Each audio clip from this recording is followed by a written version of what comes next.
इस वक्त 3:32 हुए जाते हैं, दोपहर का वक्त है। और बीटीसी के अंदर अब क्या हो सकता है, बीटीसी की प्राइस जो है वो आप देख सकते हैं कि ऊपर की तरफ गई है। और इस वक्त ईरान इसराइल की वॉर और तनाज़ा जो चल रहा है पिछले, आपने देखा कि वीकेंड से, तो इसके अंदर जो है वो डेफिनेटली जहन में यही बात कि भाई प्राइसेस जो है वो काफ़ी डेफिनेटली नीचे आएंगी। और गोल्ड की प्राइस जो आप देख रहे हैं कि भाई ऊपर की तरफ जो है वो गोल्ड जो है चल रहा है, क्योंकि gold is always considered a very safe asset. So gold जो है उसकी प्राइस ऊपर की तरफ है। और जो बीटीसी है डेफिनेटली आप यू मस्ट से कि बीटीसी जो है उसने काफ़ी अच्छे से अपनी प्राइस को होल्ड किया है इस सिचुएशन के अंदर। सो बीटीसी है, गोल्ड है, ये सारे ऐसे एसेट्स हैं जो कि वॉर लाइक सिचुएशन, जैसे रशिया और यूक्रेन के अंदर भी बीटीसी के अंदर ऐसा था कि भाई लोग जो हैं उसके अंदर ज़्यादातर जो है वो अपने जो पैसे हैं वो यूज़ कर रहे हैं, क्योंकि डेफिनेटली जो करेंसी है अगर उसके नीचे भी जा रही होती है तो, लेकिन बिटकॉइन जो है उसने होल्ड किया। वॉर लाइक सिचुएशंस के अंदर भी रशिया यूक्रेन में भी यही बात थी, और अभी जो इसराइल ईरान का प्रॉब्लम है उसके अंदर भी यही बात है कि होल्ड कर रहा है, बल्कि प्राइस जो है वो ऊपर की तरफ गई है। और अब मजीद जो रेजिस्टेंस लेवल है, जो सपोर्ट लेवल है, वो आपके सामने आपको पता होने चाहिए कि 108 का लेवल जो है, 108,500 का लेवल जो है वो एक रेजिस्टेंस, और 109,200 का जो लेवल है वो एक अच्छी रेजिस्टेंस है। ये अगर ब्रेक होंगी तो फिर डेफिनेटली और मजीद ऊपर जाएगा। सपोर्ट लेवल जो है वो आपको 104 400 बहुत अच्छा लेवल। और मजीद ये है कि अब जैसे ये ऊपर जा रहा है तो इसके साथ साथ 105 का ऐसा लेवल है जो कि इम्पोर्टेंट है कि वो होल्ड करे। और मजीद जो है वो सपोर्ट के बारे में आपको ये जानना है कि भाई 104 का लेवल अभी भी स्टिल एक अच्छा लेवल है। अगर ये ब्रेक होगा तो डेफिनेटली प्राइस जो है वो 102 200 के लेवल पे जाएगी और फिर फर्दर और नीचे जाएगी। लेकिन 104 का लेवल एक अच्छा सपोर्ट है, और 108 109 का लेवल जो है अगर ये ब्रेक होगा तो फिर डेफिनेटली और ऊपर मजीद प्राइस जा सकती है अगर कि कोई अच्छी न्यूज़ हुई।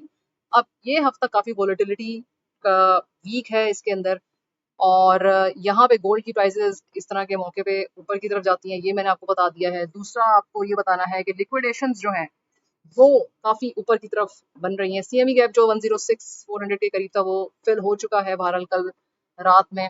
जो आपको मैंने बताना है वो ये है कि इस वक्त जो हम लोग बात कर रहे हैं एफओएमसी मीटिंग जो वेनेसडे को होने वाली है, उसमें इंटरेस्ट रेट का क्या होने वाला है। इंटरेस्ट रेट जो है वो डेफिनेटली इस वक्त कुछ हम इस बारे बात में कि भाई कट जाएगा क्योंकि ट्रम्प चाह रहा है कि कटे, लेकिन इस वक्त जो सिचुएशन चल रही है वो वॉर लाइक सिचुएशन है।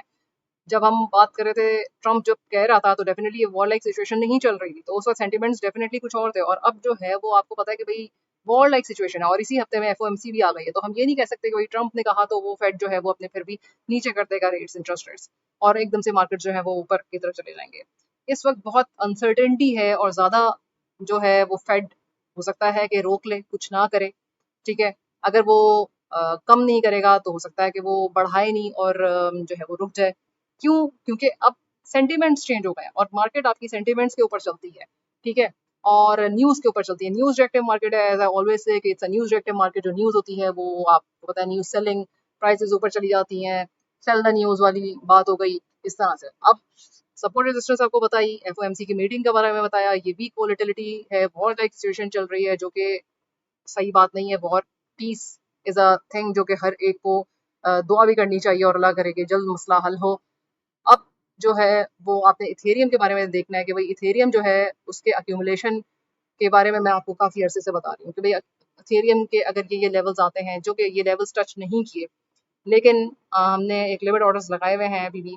बहरहाल फिलहाल जो है इसमें आपने ये देखा कि इथेरियम के अंदर एक विक लगी, ये देख, ये विक आपको नजर आ रही है, ये ग्रीन में। तो इस तरह की एक ये जो विक बनी थी एकदम से ऑल ऑफ अ सडन, तो इसमें डेफिनेटली काफ़ी जो ऑल्ट्स हैं जब वो इतना नीचे जाते हैं तो ये आप काफ़ी ऑल्ट्स की जो है वो मौत हो जाती है। ये एक विक आपको नज़र आ रही है। सो ये विक थी जो लगी थी पिछले 3-4 दिन पहले, और इथेरियम की अक्यूमुलेशन चल रही है बिल्कुल। ठीक है, ये बड़ी बड़ी फिशेस जो हैं, ब्लैक रॉक है और जितनी भी बिग कंपनीज हैं, डेफिनेटली माइकल सेलर जो है वो तो बीटीसी खरीदे जा रहा है, लेकिन इथेरियम की जो प्राइस है, अक्यूमुलेशन प्राइस जो है वो आपको मैंने बताई है इसके बारे में। इस वक्त इथेरियम भी डेफिनेटली ऊपर की तरफ गया है। स्पॉट बाइंग जो है उसमें ज़रूर करें अगर ये लेवल्स आते हैं 2365 का लेवल, 24 का लेवल भी आप डेफिनेटली जो है 2420 का लेवल भी बहुत अच्छा बाइंग का है। डेफिनेटली जब जब इसके अंदर नीचे आएगा तो आप ये लेवल्स भी ज़हन में रखें, लेकिन इस वक्त ये लेवल्स मुझे नहीं नज़र आ रहे हैं अब स्पॉट के अंदर, एक बात ये। लेकिन अब इथेरियम ऊपर की तरफ गया है और इथेरियम के अंदर जो है वो तकरीबन 3.9 4000 तक जाने के बिल्कुल चांसेस हैं। जिसने पहले से लिया हुआ है डेफिनेटली वो जो है वो ऑब्वियसली 4 तक का लेवल ऐसा है कि जिसमें आप 3.9 4 तक का लेवल ऐसा है जिसमें आप अपनी सेलिंग जो है वो स्टार्ट कर दें, थोड़ी थोड़ी करके सेलिंग। जैसे खरीदते हैं कि भाई डिप में खरीदा, फिर डिप में खरीदा, फिर डिप में किया आपने उसको डीसीए कर करके, इसी तरह से जो सेलिंग है उसको भी आप थोड़ा थोड़ा करके सेल करें जब वो ऊपर की तरफ आए। ऐसा नहीं होता कोई भी बॉटम पकड़ लेगा, कोई वो जो है कि बिल्कुल फुल टॉप अपने जो है उसके ऊपर ही सेल करना होता है। ये चीज़ किसी को नहीं पता होती क्योंकि बहुत बड़ी बड़ी फिशेज है मार्केट के अंदर, उनको कुछ नहीं मतलब कि हम उन तक जो है वो डेफिनेटली हम सिर्फ सोच सकते हैं, कोशिश कर सकते हैं, लेकिन 100% जो है वो नहीं हो सकता है क्योंकि मार्केट के जो स्टॉप लॉसेस हैं डेफिनेटली वो आपके पास तो उनका डेटा नहीं है ना, जहाँ आपके स्टॉप लॉसेस लगे हुए एक्सचेंजेस के ऊपर वो सारा डेटा उनके पास होता है और वो उसी तरीके से मैनिपुलेट भी करते हैं। और डेफिनेटली ये मैनिपुलेटिव मार्केट है ऐसे इसमें, और वो बैठे हुए भी इसलिए कि आपके स्टॉप लॉस लेंगे तो उनको पैसा मिलेगा।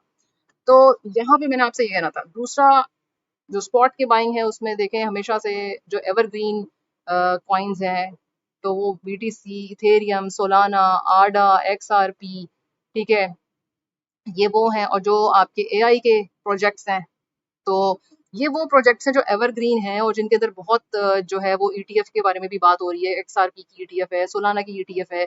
तो इनके अंदर जो जो डिप आ रहा है उसमें थोड़ा थोड़ा करके आप जो अगर आपका है इतना पोर्टफोलियो तो आप उसको रख सकते हैं, और लेकिन वही पैसा इन्वेस्ट करना जो अगर डूब जाए तो मसला नहीं। ठीक है, क्यों? इसलिए कि डेफिनेटली ये है तो मार्केट रिस्की मार्केट है। ठीक है, यहाँ पे मैंने आपको बताना था कि हम क्यों कह रहे हैं कि भाई जहाँ लिक्विडेशन होती हैं उसको उसी तरफ ही फॉलो करता है बिटकॉइन। तो लिक्विडेशन जो डेवलप हो रही हैं वो ऊपर की तरफ हो रही हैं। ये चार्ट जो है वो इम्पोर्टेंट चार्ट है, इसको देखा करें आप लोग, और इसको देखा करके 1 वीक का ये चार्ट है, इसमें यहाँ देख रहे हैं आपके भाई ये लिक्विडेशन यहाँ पे डेवलप हो रही है। ये येलो लाइंस जो आपको नजर आ रही हैं इस वक्त 110 और 111,000 के करीब बीटीसी की लिक्विडेशंस बन रही हैं और बीटीसी लिक्विडेशंस को फॉलो करता है। ठीक है, तो इसका क्या मतलब हुआ? इसका मतलब हुआ कि शॉर्ट पोजीशंस जो आपकी इस वक्त खुली हुई हैं वो काफ़ी ज़्यादा है। फंडिंग रेट नेगेटिव में आ रहा है, शॉर्ट पोजीशंस काफ़ी खुली हुई हैं। आई थिंक मेरी वो विंडो क्लोज हो गई है। ये जो है मैं आपको दिखा रही हूँ कि भाई यहाँ पे तो खैर वॉर लाइक सिचुएशन इस वक्त चल रही है। दूसरा यहाँ पे अगर हम देखते हैं कॉइन ग्लास को तो फंडिंग रेट है, बहरहाल वो पोजीशन जो विंडो थी वो बंद हो गई है। इसमें मैं दोबारा खोल लेती हूँ यहाँ पे, और फंडिंग रेट नेगेटिव आप लोगों के पास जो है आ रहे हैं। तो इसका मतलब ये शॉर्ट पोजीशंस जो हैं वो खुली हुई हैं मार्केट के अंदर। अब इतनी ज़्यादा शॉर्ट पोजीशन खुलेंगी तो डेफिनेटली शॉर्ट स्क्वीज हो सकता है क्योंकि लिक्विडेशंस जो हैं वो ऊपर पड़ी हुई हैं। तो ये एक बात हो गई। कैलेंडर ज़रूर देखा करें आप लोग, और भी हैं लेकिन फॉरेस्ट फैक्ट्री अच्छी है कि वो आपको बता देती है। इसके अलावा भी और भी वेबसाइट्स हैं जो कि आपको पूरे वीक के सिचुएशन के बारे में कि कौन सी चीज़ कब होने वाली है, सीपीआई डेटा, एफओएमसी है, कोई जो है वो इंटरेस्ट रेट के बारे में बात है, कोई लेबर के बारे में बात होती है। तो मतलब इसमें डिफरेंट डिफरेंट जो इंपॉर्टेंट डेज हैं वो आपको यहाँ से पता चलेंगे। तो ये वेबसाइट बहुत काम की है। दूसरी मैंने आपको कॉइन ग्लास भी बताती है। गोल्ड का चार्ट देखा करें, ठीक है। बाकी मैंने आपको स्पॉट के अंदर भी बाइंग बताई है, अपने इंस्टा के ऊपर, व्हाट्सएप के ऊपर भी इथेरियम की भी बाइंग बताई है। बहरहाल वो स्पॉट के जो है उस लेवल्स पे नहीं गया इथेरियम, लेकिन जो भी सिचुएशन बनेगी उसमें आपने अपना जो रेजिस्टेंस है 108 109 वहां से सोच सकते हैं कुछ शॉर्ट पोजिशन।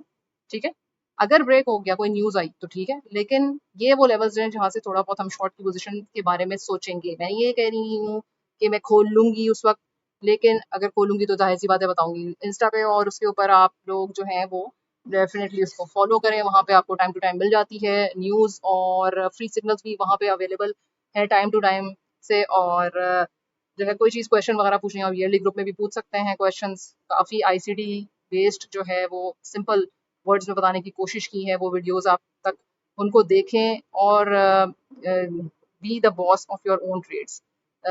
दूसरा जो है आपको सिग्नल बता रहा होता है, लेकिन खुद जो है वो सिग्नल जब आप जाहिर सी बात है लेंगे, इवेल्युएट करेंगे तो फिर ही आप खुद भी ट्रेडर बन पाएंगे।